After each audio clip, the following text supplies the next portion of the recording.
Hey guys, what's up? You got Dom back again. I'm going to be bringing you something a little different today. I got this idea just from talking with my friends in the NBA and seeing my friend Asher. He did one of these videos, so I'm just going to go ahead and hop on the bandwagon and do one of my own. I'm going to bring you a top 10 video of my top 10 favorite Pokemon, and let's go ahead and not make it too long. We'll jump right into it. So at number 10, we're going to have a controversial mon that a lot of people hate because it's kind of it's annoying and broken, and it came through in Gen 6 and just like destroyed the metagame, and that is going to be Talonflame. Talonflame, the reason I like it so much actually is because when it was revealed, when I was scouring 4chan for leaks like I am right now for Sun and Moon, but I was scouring them for X and Y leaks as they were coming, and when I saw Talonflame, well, first I saw Fletchling if I'm not mistaken. I don't remember how they were revealed. I just know that like they were revealed like very close to each other. But when I saw Talonflame, I think they didn't have a link between it and Fletchling, because their names didn't have anything to do with each other, but they were both birds, and everyone was looking for the bird for the region. But when I saw there was fire flying, I was like, holy crap, that thing looks so sick. Like, it's a hawk. Like, it's like they didn't even try to make it any, like, toned down bird or anything. It's just a flat out hawk with fire that comes out of its wings. It's sick looking.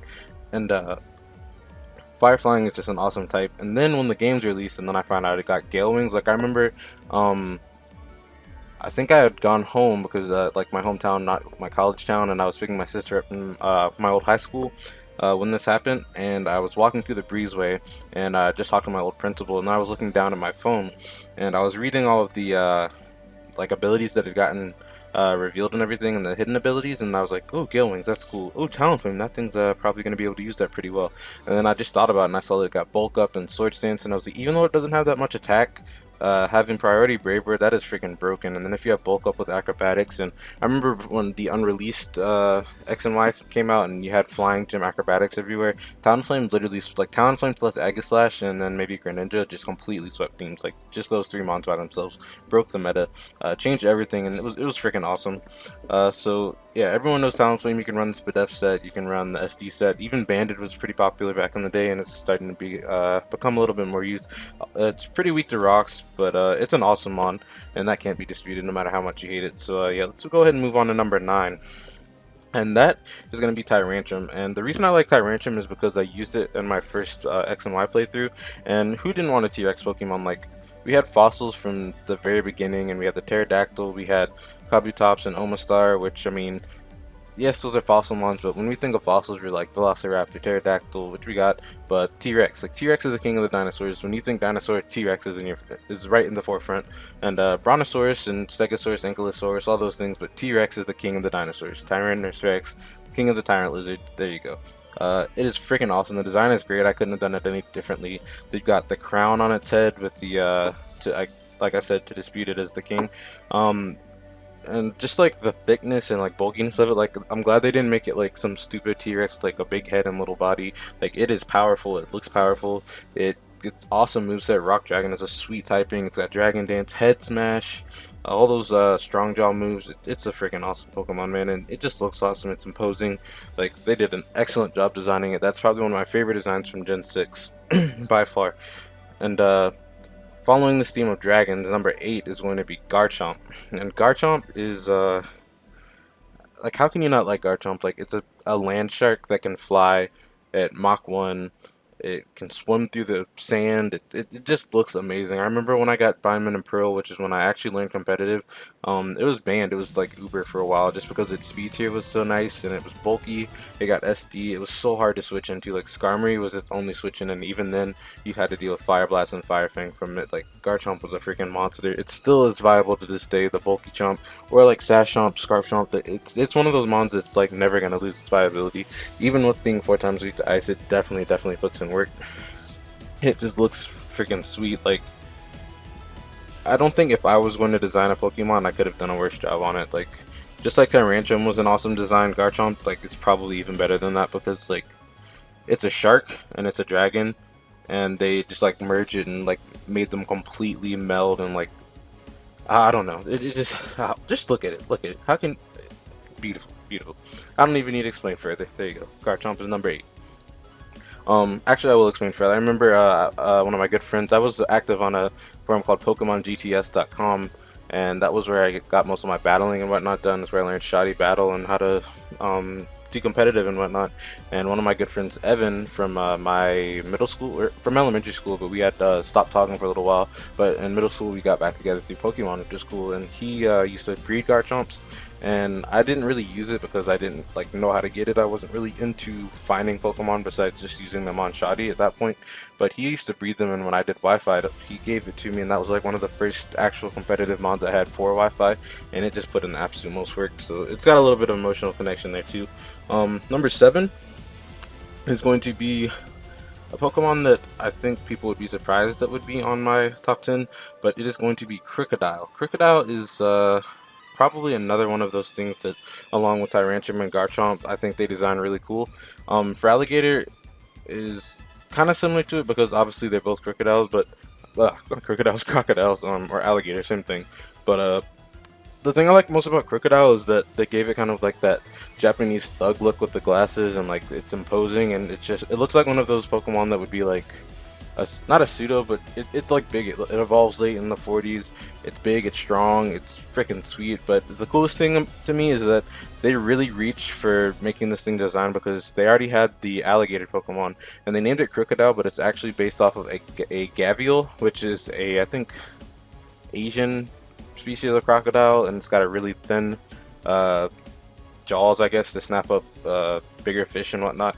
Yeah, I just thought that was really cool because the person who designed it really knew their animals, and like, I'm a big animal guy. I love animals. I know like too much about animals that I don't really need to know, and just that they made something based off of that, even though it's named Crocodile, is still really cool to me. And it's awesome in UU. Just like Knockoff and Earthquake are awesome dual stabs, getting up rocks, Moxie, Intimidate, Taunt. It performs wonderfully, and it's actually really good and underrated in League format. And actually, I wouldn't even say underrated anymore because a lot of people get it. I know I love using it, and my friend Rob loves using it. Rob's really good at using it. So yeah, we got that. Number 6 is going to be Slowbro. Slowbro is going to be up there because I don't know, just it's been something I've never actually been able to get in game. Like, I've never sat there and trained it because you always get Slowpoke either too late to where you don't feel like training it, and you already have like a full team, or you get it so early that you don't feel like waiting all the way to like level 37 or 38, whatever it evolves. But I'm actually playing Heart Gold right now on my DS just casually, and this is the first time I've ever had a Slowbro from just raw training, not rare candies or anything. Like, I actually put in the work and kept the Slowbro around, or Slowpoke around, since I was in its A down, and it's actually pretty cool. I used to be big on drawing, and I had that first little Pokemon handbook that came out when I was like five years old, when Red and Blue came out. They had this little handbook with all the Pokemon and the level up moves on there, and if you didn't have that, then you didn't know what the heck was going on. The internet wasn't a big thing. Like, you had CompuServe, and if you wanted to really look it up, I don't even think CompuServe would have had, like, I don't think Pokemon websites existed at that point, so that was the only way you could find out when they learned moves or what moves they learned as they leveled up. And I would sit there and draw Slowbro so many times over. Slowbro and Vaporeon and Mewtwo. I would draw those things so many times over. And like, if I had kept doing it, I could have probably done it from scratch. In fact, I can probably draw Slowbro from memory as we speak. And it just looks so derpy and stupid, and its stats are freaking amazing with Amnesia. It's probably one of the most broken Pokemon in Gen 1, not even gonna lie. Just Amnesia pretty much sets it up to where it can't be killed. It didn't have recovery, but it had rest. But rest, like, if you get a couple of amnesias, it's not really going to be taking any damage. And then you just wake up and you just blast people away with Surf. It was beautiful. And it just performs awesome in OU. Like, the defense stat and speed F is pretty decent, and it can just kind of switch in, take a hit, and move out, and regenerate is an awesome ability. Then you have Mega Slowbro, which, like, as soon as you start setting up Calm Minds, if you let it get too far, you are pretty much just going to get stuck, because you can't crit it. The only way to beat that is to throw out Toxics, and if you don't have, like, something Water Absorb or something, if you have Refresh, then that thing is not going to die. I mean, you could set up alongside it, and that's about the only thing you could do, but most things that can set up alongside Slowbro and knock it out are not going to be able to take its offenses, because it also gets that boost to the special attack. So yeah, Slowbro is pretty cool, and that's why I have it at number 6. And number 5, this is a cool Pokemon that, again, I don't think people would have expected me to like. It's Ludicolo. Ludicolo is going to be there because before Nuzlocke were everything, I've played Emerald, Ruby, and Sapphire, I don't even know how many times, like for me, a fun Friday night was saying, "Oh, let me start over my game. Let's see how far I can get." And or I would get, because we had link cables back then. You couldn't just do Wi-Fi or whatever. Me and my cousin or me and my friends would just like we'd just come over. We throw in our games and we just say, all right, let's start at the same time, get the same Pokemon, and let's get some of the trade ones like Golem or Machamp. And that was just a fun day, a fun thing for me. And then I was like, how can I challenge myself a little bit more? Because as I got older, like obviously, like people stopped playing Pokemon for a while. It was like, oh, you play Pokemon, you're a nerd, and like people kind of were in the closet about it. People still to this day are in the closet about it. And so I was pretty much playing by myself, and this was before Diamond and Pearl was out. I think I was playing this while I was waiting for Diamond and Pearl to come out.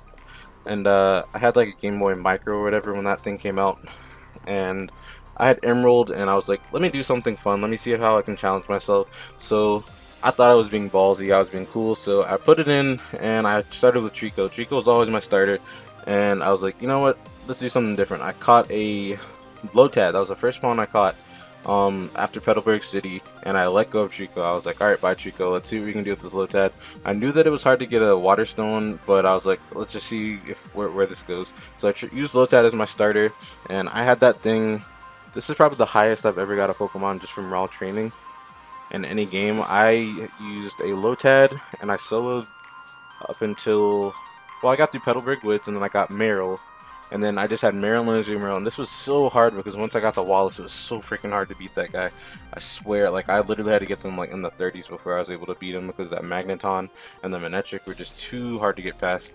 But eventually, like, I put in the work. Those things got so strong, and they just pulled through. Ludicolo ended up getting so strong. I guess he was a Lombre at this point, and I soloed the game with those two, and then I caught a Grumpig, and I just used mons that I hadn't really used before. But Ludicolo was like the star of my team. It killed everything. Once it was like a little bit further on, it had Giga Drain and Hydro Pump, and I don't even remember what other moves it had. All I know is it was great, and I actually kept it so long that I transferred the Ludicolo over to X-Y Gale of Darkness, and that was the first time I ever beat the Battle Tower as well. And I got up to the 100th floor and I beat it with Ludicolo because it was so high level and it was just so good. Like, it had, I don't know, I played with that thing so long that I had almost an emotional attachment to it. I played the Battle Factory with it.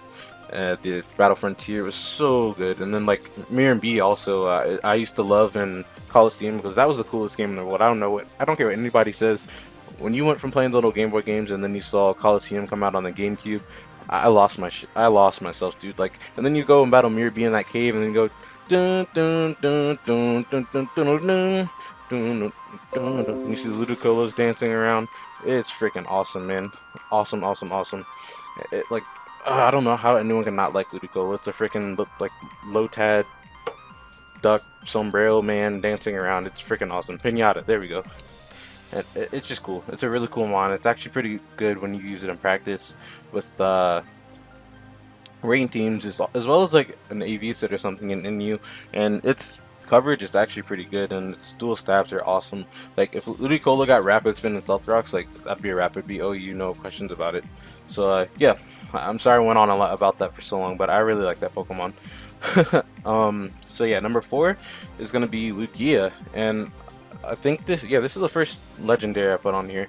Maybe it's the only legendary, but Lugia is actually, design-wise, out of all of the Pokemon in the game, maybe my favorite.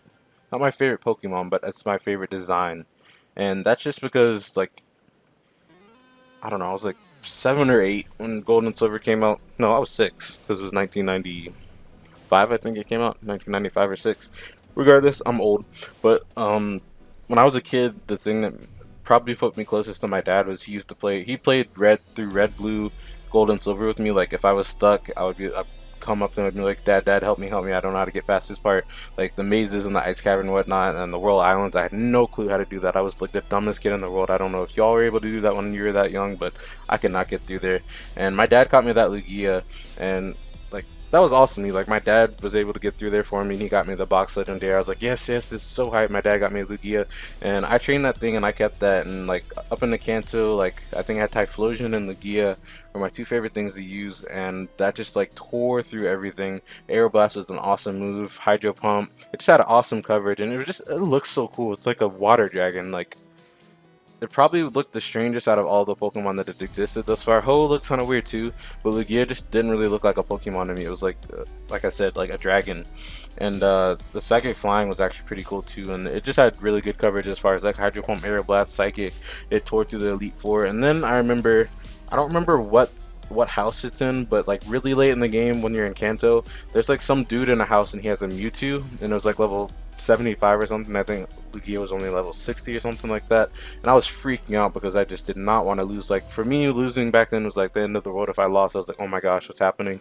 Mewtwo killed every single one of my Pokemon, and Lugia came in the clutch, hit him with that Aerial Blast and crit it and knocked it out, and I was so just enthralled. I was like, Lugia is the best, Lord Lugia, that is the best Pokemon in the world. Like, no one can argue with this, and I just loved it from that day forth. And like when the Pokemon 2000 came out, my grandpa took me to see that. I got the Lugia card. I had Shining Lugia. I thought that was the coolest Pokemon card in the world. I still have it to this day, and I'll probably sell it at some point. It's actually worth a little bit if I'm not mistaken.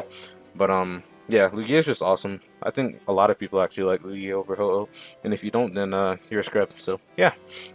Number 3 is going to be Nidoqueen, and I actually love poison types. And Nidoqueen I love just because every time I played through Red, Blue, Fire Red, or Leaf Green, I always had a Nidoqueen, and it was just because Scratch and Double Kick and the Poison Sting, like, yeah, that's kind of mediocre, but once you get Nidoqueen and then you can teach it like every TM in the book, it's just an awesome fat mon to take hits and dish out good hits, and it also had great coverage, and it just looks cool. And now that it has sheer force in this generation, like, it's just such an amazing fun thing to use, because even though its stats offensively aren't amazing, like if you look at it you'd be like, okay, I don't really have to worry about this thing, it doesn't have great stats. Then you get hit by Nidoqueen, you're like, holy crap, what just happened? That I just get hit by a truck.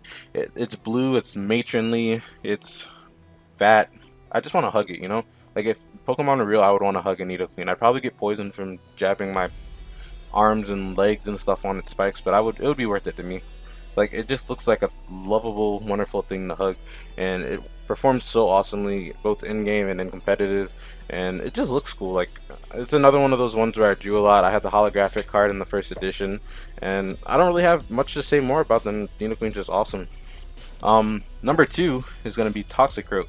Toxicroak, obviously, not only because it's my mascot, and it's weird because I chose that as my mascot, because when I was thinking about what I wanted my mascot to be, I actually said for a long time I wouldn't have a mascot that would be a Pokemon. I just kind of stick with a general gaming channel. But just as I was playing Pokemon and trying to get into other games and try and record them or stream them, I was like, none of this really makes me happy like Pokemon does. Like, obviously, like, it's fun for the moment, but I always go back to Pokemon. So it's like, you know what, screw it. Like, I'm not gonna like force this to be a multi-game channel. If I play other games, I'll play other games, but I might as well just focus on Pokemon because I'm really active in the community. All my friends play it, all my friends are through it. So or not all my friends, but I have a lot of friends through it, and I don't really have friends in the other communities of games I play that much. Maybe Dark Souls a little bit, but not really. So yeah, Toxicroak, sorry to stray from that. Toxicroak was actually the first Pokemon I ever EV trained. Like I said, in Diamond and Pearl was where I started playing competitive, and I caught a shiny Toxicroak, and I was like, holy crap. Then I found out what IVs and EVs were, and it turned out that they were perfect. And this guy, crap, what was his name? We'll say his name was Jose. I know it was something like that. He taught me from PokemonGTS.com. He taught me how to EV train, and I literally sat there and killed a whole bunch of, I think they were Machops or something like that, and B-Barrels, and maybe Starlies or something for speed. I don't remember. All I know is that I kept killing so many things, and I got it to like 252 in attack, 252 in speed, yada yada. I gave it a little bit of HP, I think, so maybe not 250. You get the point. I EV trained it. It was actually working well on the Wi-Fi battles I was doing with it, and I just fell in love with that thing. And it was the shiny colors, like the cotton candy colors, the light blue and the pink. They're freaking awesome, man, and it just looks so smug. And like, poison fighting is just an awesome typing. Like, I don't care what anyone says, awesome typing. Yeah, it could be a little bit stronger. It's not as great as it used to be in Gen 5. Now that it's in Gen 6, it still has the ability to sweep, and Gunk Shot's an awesome ability that it gets now. But in Gen 5, that thing was actually a terror. Like when on rain teams, if you had Black Sludge and Dry Skin, it literally just sat there. You could bulk up, and then people would be hitting you, and then you'd literally just be healing any damage they did to you right off, and you'd be blowing them back with Sucker Punch. If you get behind a sub, then they're just like they have nothing they can do against it. I think Gengar was probably like the only thing that could really threaten it out, because at that point all you had was I think Drain Punch, Ice Punch, Bulk Up, and Substitute or something like that was the set. But it worked really awesome. It worked really, really awesome. And yeah, I don't miss with rain. I mean, obviously, I don't miss the weather was that much, but I really miss that rain team I was able to use, because actually the highest I ever got on the ladder in Gen 5 was with the rain team with Toxicroak. And like I said, it was the first mon I ever EV chained, so Toxicroak's near and dear to my heart. It's an awesome, awesome mon. And with that, we'll go ahead and bring out the finale with number one. And number one is going to be Sceptile. Sceptile is my favorite Pokemon. I had to sit down and think about it because I love so many Pokemon, but Sceptile is my favorite Pokemon simply because like I said, Ruby, Sapphire, and Emerald were the games that I played the most out of every single game that like I've played Pokemon. Period. The only one I've maybe played a little like even close to that is probably Fire Red and Leaf Green. Like I said, because Pokemon was just something I played casually. I would restart the game and just see what I could do differently every time. Before Nuzlocke and stuff were a thing, I'd still try to challenge myself with like weird runs, like solar runs, or only this kind of run, or only high level evolved runs, yada yada yada. Sceptiles was like my starter more often than not. I never really chose Torchic. I chose Blaziken actually the first time I ever played the game, because I saw Blaziken and on that episode of Pokemon where Ash fights that dude with his Charizard against Blaziken, and I was like, okay, that thing's freaking cool, I want to use it. But that was before Ruby and Sapphire were even announced, and I was like, what are these new Pokemon? And then I saw Sceptile after I got the guidebook for Ruby and Sapphire on my 3rd birthday. I remember everyone was like hyped, because I was the first one to have a birthday like after Ruby and Sapphire came out, and I don't think there was really like stuff like pre-ordering and stuff at that point. GameStop wasn't really, I don't think GameStop even existed at that point. We had EB Games, and like the video store would have video games and stuff for sale, or like Target and stuff. Anyway, I had a big birthday party, and I had the guidebook from my grandma, and I got Sapphire from her, and then my parents got me Ruby, and everyone was like playing the game because I was like, you guys can play first, and passing around the Game Boys and stuff. And I was looking through the guidebook, and I was looking at what the starters evolve into, and I was like, Mudkip, Marshtomp, Swampert, oh, that thing's kind of cool. Blaziken, I knew what that thing was, and then I was like, holy crap, what is a Sceptile? That thing is beautiful. And Trico, Grovyle, Sceptile, Leaf Blade, like the thought of a Leaf Blade was like the coolest thing in the world to me for some reason. Still is cool to me, like, and Ash's Sceptile put in the freaking work in the anime, and I was like, yeah, go Sceptile, go Sceptile. Then we got Pokken Tournament come out, or scratch that, we'll say, then we got Orats coming out, and then I saw Mega Sceptile, and I was like, oh my gosh, that thing is beautiful. It's finally a dragon type. It just looks like a freaking monster. And then we got Pokken Tournament coming out, and I mained Sceptile when I had that game, and I was a monster with that thing. Its moveset is so cool, it is so fast, it's so versatile, it can hit from like every angle. The Leaf Blade attack, its final, where it does the freaking cage like a frenzy plant cage, is freaking awesome. And it's just a smug ninja samurai lizard that lives in the woods, and I don't know why, but that just it sparkles with me. It tingles me in the berries. I don't know. Forgive me for saying that. I just don't know how to describe how awesome I think Sceptile is. It's not maybe the greatest Pokemon competitively. It could be stronger, but I don't care. Like, Sceptile is fun to use. It looks awesome. Design wise, it's sweet. It can put in the work when you let it, and I don't know. I didn't really want Sceptile to be my mascot because I don't know. I feel like Sceptile is just a mascot that a lot of people have, and the colors on it, I don't know why, but I really like poison types. So that's pretty much why I went with Toxicroak over Sceptile. But Sceptile was really something I thought about as well. So yeah, I hope you guys enjoyed my top 10. I might do more top 10 videos. I'm actually thinking about doing a top 10 or top 5 Pokemon games video and going into detail about why I like those over each other and whatnot. So yeah, you guys keep a lookout for that. Like I said, I'll leave a link down below to Asher's channel. You can check out his top 10 video, and I'm sure some of my other friends in the NBA will be doing top 10 videos eventually, especially Rob. He's starting his new channel. It'll be PokeRob, so keep a lookout for that. I'll probably do a video and mention it whenever that comes out, so keep a lookout for that too. So thank you guys so much for watching. I hope you enjoyed, and y'all have a great day. Peace.